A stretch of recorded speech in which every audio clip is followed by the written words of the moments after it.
মাত্র 3 সপ্তাহে 16 জন বিএলও মারা গেছেন।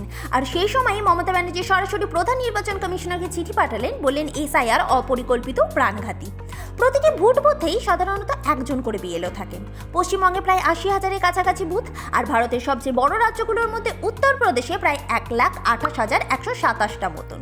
এই সংখ্যা বোঝায় বিএলও মানে শুধু 1-2 জন নয়, এছাড়াও তাদের নিম্নস্থ কর্মচারীরাও নিশ্চয়ই তাদের সাহায্যার্থে আছেন।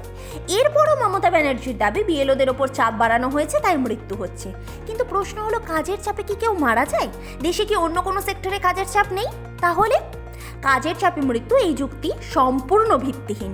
বরঞ্চ তদন্ত হওয়া উচিত আসল কারণ কি, মানসিক চাপ নাকি প্রশাসনিক অব্যবস্থা?